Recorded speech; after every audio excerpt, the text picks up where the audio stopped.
interviewing the leading private equity executives and unlocking the secrets of success. Welcome to the Private Equity Podcast with Alex Rawlings.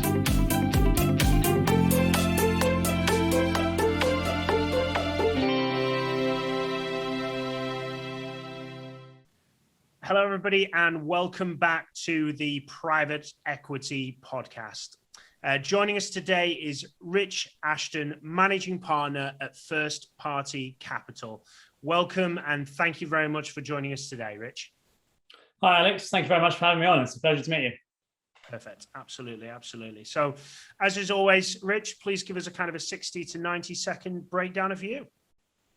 Yeah, sure thing. So I am the managing partner of a new venture firm called First Party Capital.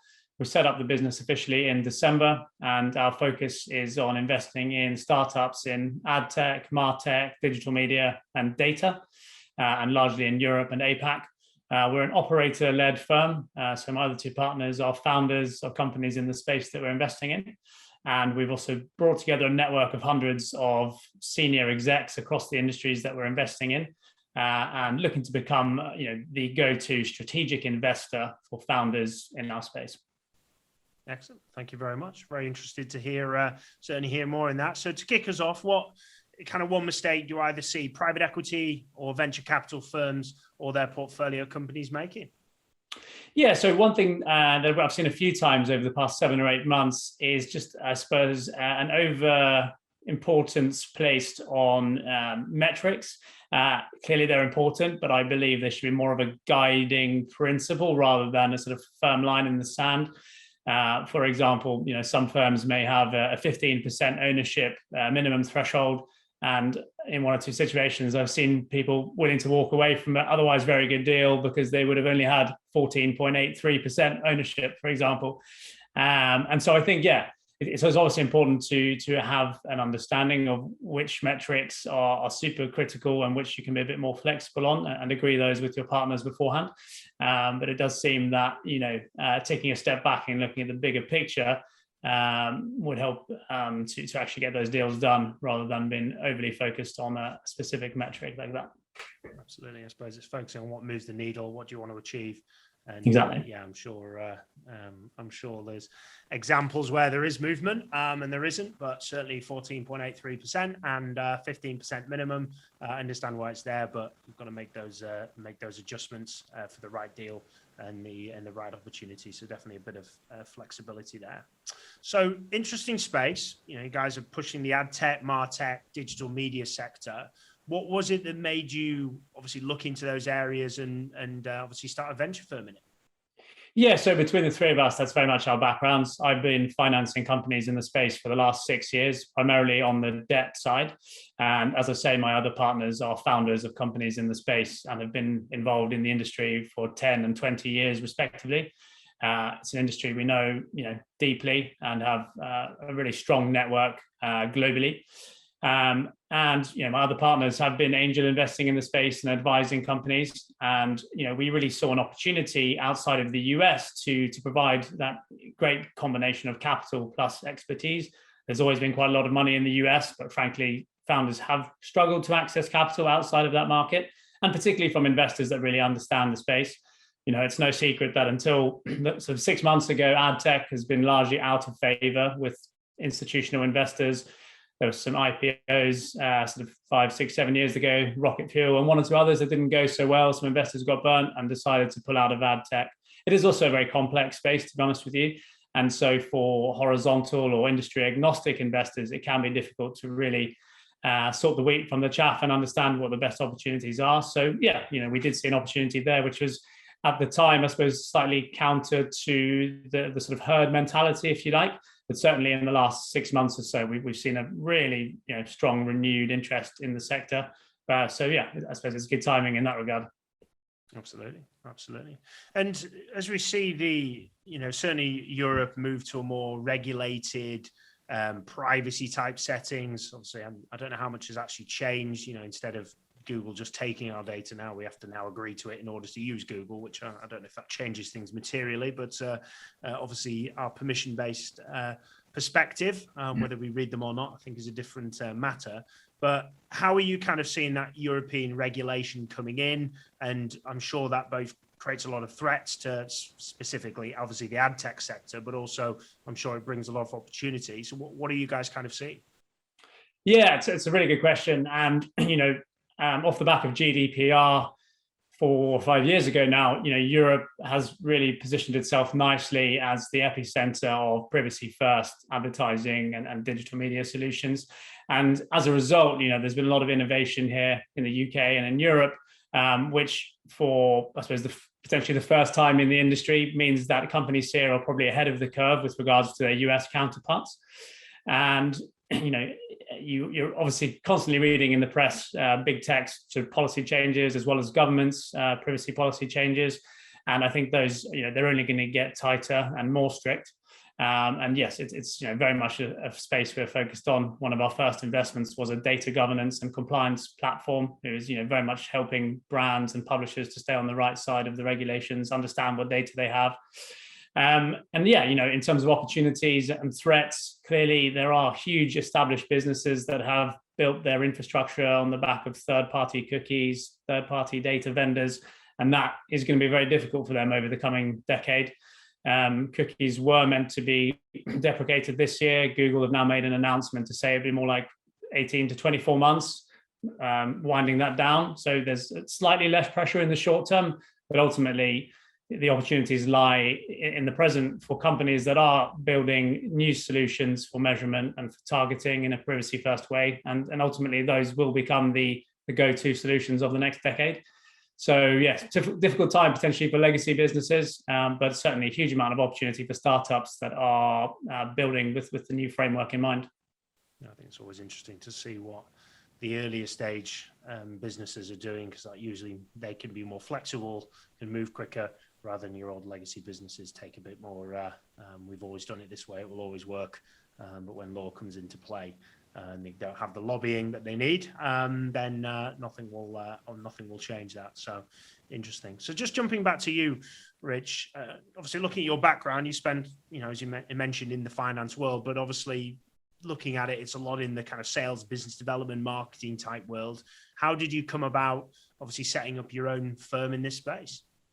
Yeah, so I've always been interested in investing since I was 18. I opened an ISA, been investing in equities and crypto more recently. But yeah, with regards to the actual roles I've done, they've been very much at early stage companies, usually as the second hire outside of the US. So I have had a reasonable amount of experience kind of launching a business in new markets.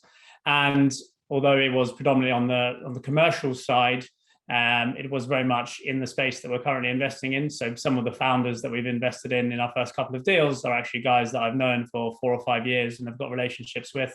That's how I've met my partners, Kevin and Kieran, as well.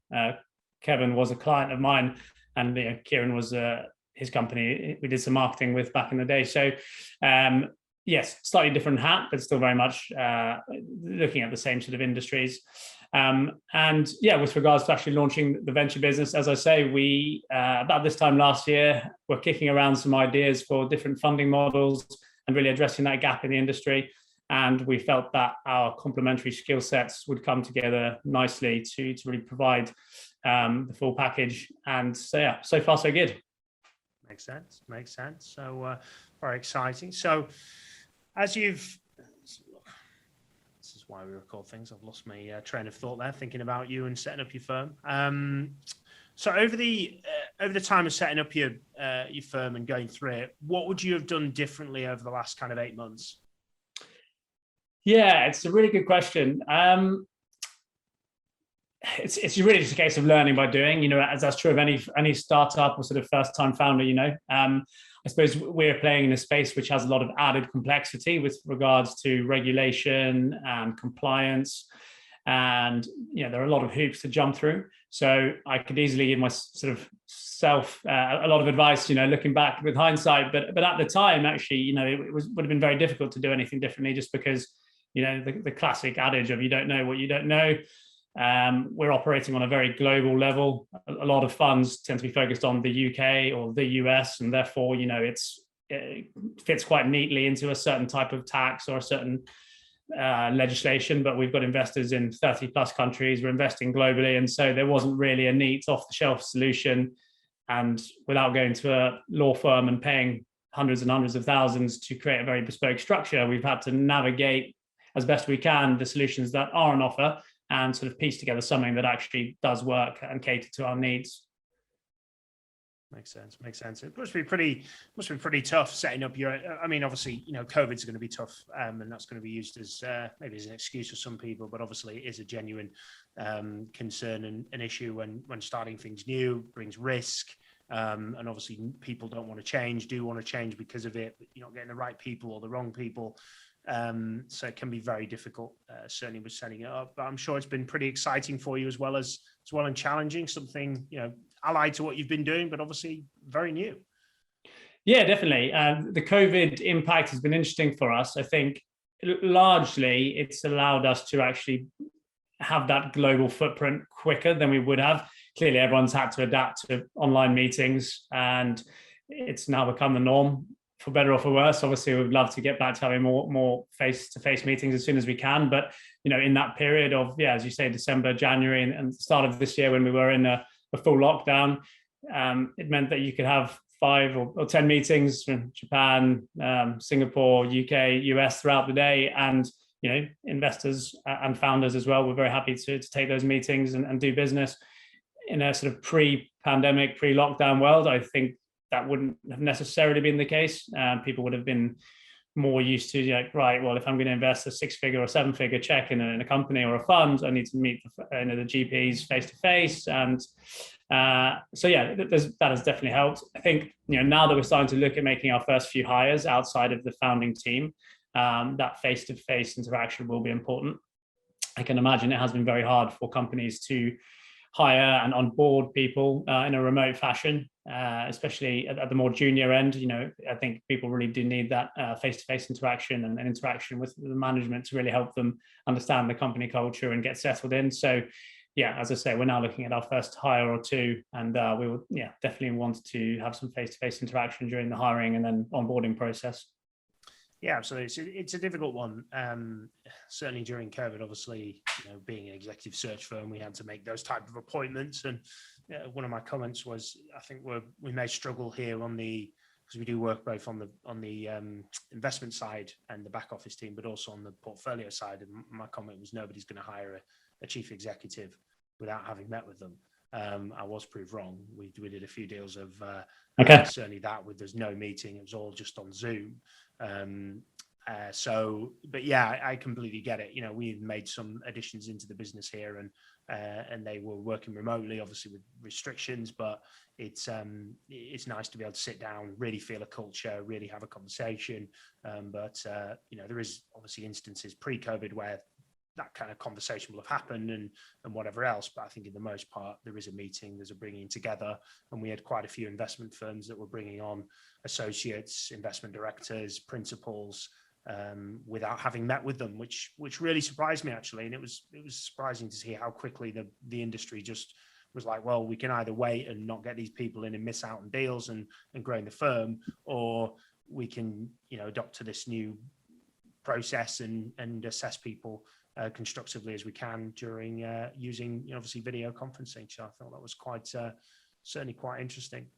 What advice would you give to venture capital, private equity investors if they were thinking, they're listening to this thinking, I'm thinking about selling my own firm, probably terrified and very excited at the same time, I'm sure. But what advice would you give to them or people thinking about doing the same as you've done?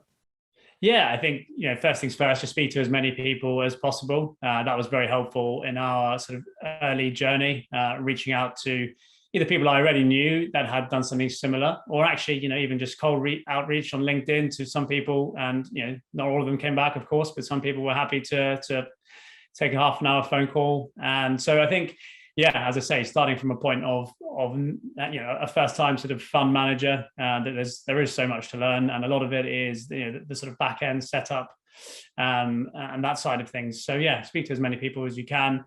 I think it's also very important to obviously have a very clear differentiating factor, whether that's because of your own background or the type of companies that you're investing in, or your just belief in terms of the way that the market is going.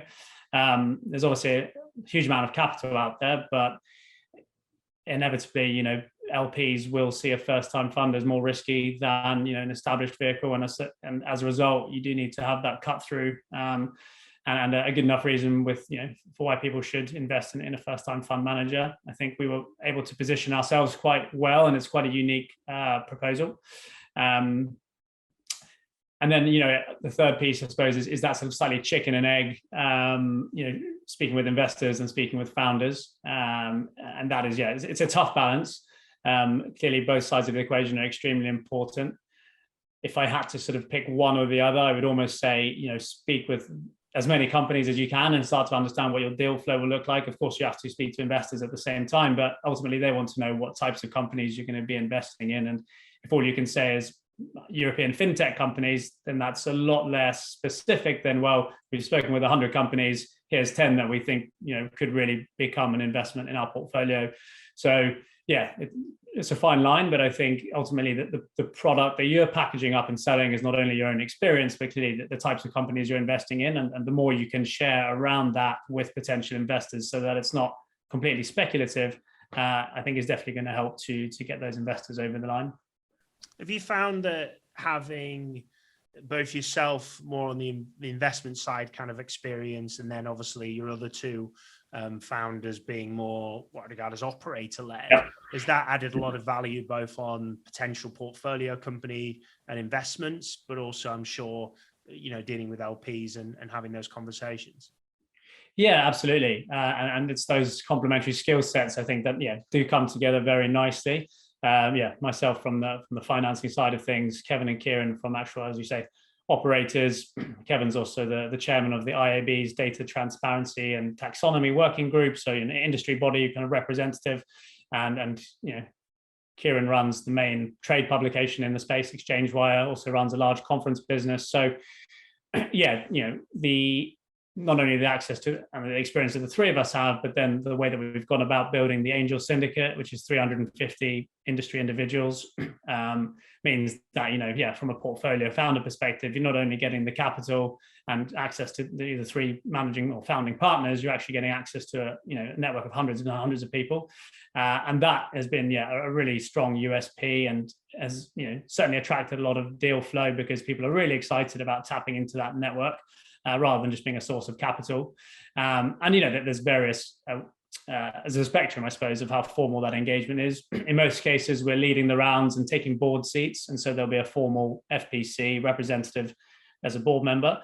But equally, a lot of people are investing and saying, well, look, I don't have time to be a board member or an advisor, but sure, if the company is looking to expand to the US and they want to pick my brain about, hires or US market entry, then great, sit down and have a half hour, an hour chat with the founder. And so, that's definitely been really helpful, is that kind of strategic value add perspective. And then, yes, look, from an LP side of things, they want to know that obviously, even though we are a first time fund, there's the experience on both the operator side, but then also someone that has, completed 50 or 60 financing transactions worth hundreds of millions. And so, as I said, there's hopefully quite a nice story there around covering the relevant bases. Yeah, interesting. We're seeing a lot of both venture and private equity firms going down that route at the moment, and we're seeing even venture usually does things first, and then if it works, private equity will adopt. Although technically is under the banner of private equity, but it's split more naturally in terms of sectors now. But we're definitely seeing a lot more private equity firms taking that kind of move and having more operators in that senior team. There's quite a few that I know founded over the last 5 years that have got a typical investor or somebody with that kind of track record, and then somebody who's usually gone through taking a business to exit and has quite a feather in their cap, to say the least. And it seems to be working certainly quite well from there. Yeah, exactly. It doesn't necessarily mean that because you're a good operator, you'll be a good investor, but I think, it certainly does help to have one or two operators in the team. And especially if you are vertical focused like we are, it does mean that we can really go a lot deeper on our due diligence when it comes to the technology, the team, the market fit, and everything like that. Versus, as I say, a more sort of industry agnostic investor who might be a great investor but doesn't necessarily have that real expertise in the particular vertical. Yeah, and that as well as obviously that once you've got that business in your portfolio, and as you mentioned, taking board seats and supporting that business with its growth, it adds a lot more value that you've got somebody who's been there and done that and can leverage that kind of experience. But that doesn't also just one-on-one with that company, but everyone in the VCPE firm is able to learn from that individual and pass that through with all the portfolio companies that get added. So I think it's a really good way of certainly a good way of operating. So what do you love about private equity or venture capital industry, and equally, what do you dislike about it? Yeah, so honestly, so we've spoken about 150, 160 companies now. And I think that's, for me, is the most exciting part of the job. It's a real privilege to sit down and speak with a founder. Really they're kind of pouring out their hopes and dreams to you. We're investing at a very early stage, pre-seed to Series A. So, there's still a lot to be figured out, but, they have huge visions, and it's really exciting to feed off their enthusiasm. All entrepreneurs have, I think, that kind of innate positivity and optimism, and that really comes through. So yeah, it's very exciting getting the chance to meet people of that type of sort of personality. And on the flip side, all the investors that we have has been great as well. We have several people that have had billion-dollar exits that are investing in our funds. So again, being able to sit down and kind of pick those people's brains, bounce ideas off them, and just have access to them and their sort of time and their network is great. So yeah, for me, the people that I've been able to meet, I suppose over the last 7 or 8 months, all from my own living room, has been fantastic. And to add to that as well, there's obviously so much to learn. I think even people that have been in venture or PE for decades would attest to that. Things don't stand still. Clearly, we're investing in innovative companies, and those will look different in 12 months' time, and in 5 years' time, and 10 years' time. It will continue to evolve. So I think there's never a sort of dull moment. There's always more to learn. So that is going to keep me excited for a long time as well. And then, in terms of disliking or things that I would maybe want to change, I think there's still very high barriers to entry. It goes without saying that there's the capital element to it. Obviously you have to be able to raise money to then invest, unless you're a solo GP and you've got your own funds. So I think it's an understandable barrier, and one that should be surmountable.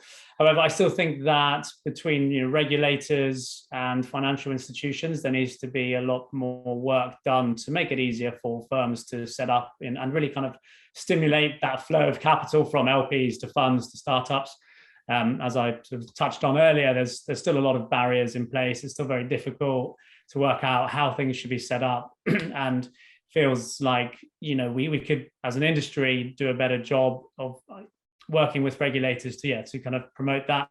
Totally understand there needs to be regulation in place to prevent retail investors particularly, but it does feel like we should be finding ways to enable more people to take part in that wealth creation. Without writing a 6-figure check. If they have a few grand and they're keen to invest, I think, and that's, where we are. Minimum investment for us is 5,000 to 10,000, depending on the structure. But, for a lot of firms, just because of the way that the regulation is, they have to accept LPs that can write 6-figure checks. And so suddenly, probably 95% of the population, maybe more, are kind of cut out from participating in that. So yeah, that'd be something that I would like to help think that I could sort of play a small part in over the rest of my career. And I think, maybe we'll we'll cut this bit out. I think that was, leave it at that for the dislike, yeah. No, I think it was good, really good. Okay, perfect. And with regards to your influences, where, do you read, watch, listen? If so, where do you get that kind of your learning points and expanding your knowledge from? Yeah, so again, I think in the early days, it was speaking with contacts in venture and again, understanding kind of where they were getting their material from. So one or two contacts at VC firms shared with me sort of quite handy lists of kind of people to follow on LinkedIn and Twitter and newsletters to follow and that sort of thing. A particular favorite of mine on LinkedIn is a guy called Michael Jackson. He is constantly posting really interesting stuff, so well worth a follow. I'm a big podcast listener. Two favorite ones for me would be the All In podcast, which is moderated by Jason Calacanis, who's a very well-known angel investor in the US, and there's some other sort of, very well-known VCs on the pod. And then 20-Minute VC as well is great. And then, for me, I follow industry press related to our verticals, which is clearly very necessary to stay up with the latest trends. But yeah, for me, it's probably mainly LinkedIn, podcasts, and then the newsletters as they get recommended to me by either other investors or indeed founders as well. Interesting. I've made a note of that. Michael Jackson, LinkedIn. I'll have to take a look at him. Yeah, sure. Myself. So I appreciate sharing that. And Rich, if anybody wants to reach out to you, listening to this, maybe it's someone within private equity, venture capital, or maybe a portfolio executive, how best do they contact you? Yeah, sure thing. So either email or LinkedIn. My email address is rich@firstpartycapital.com, or Richard Ashton on LinkedIn. And that'd be great. Very happy to chat with anyone, either as a founder or potential investor, or indeed, as you say, you might have listeners or viewers that are interested in starting on the private equity venture capital journey themselves. Obviously, we're still fairly new ourselves, but can definitely pass on some learnings over the last 12 months or so. Absolutely. Well, who better to learn from that process who's going through it at the moment? It's better than, well, I would argue it's better than speaking to somebody who did it maybe 10, 15, 20 years ago, because it would be a different experience, but all I'm sure valuable from there. So, well, Rich, I really appreciate you sharing all of this. Thank you very much for joining us today and sharing all of your insight about you and your firm. Very welcome, Alex. Thank you very much for having me on the show. I appreciate it. So as always, also, thank you very much goes to everyone listening today. Should you ever need support with either private equity, venture capital professionals, or your portfolio executive hiring, please do reach out to me at Raw Selection on the usual channel. And please do subscribe and you'll be notified of the next podcast coming up. But till the next time, keep smashing it. Thank you very much for listening. Thank you for listening to the Private Equity Podcast on www.raw-selection.com.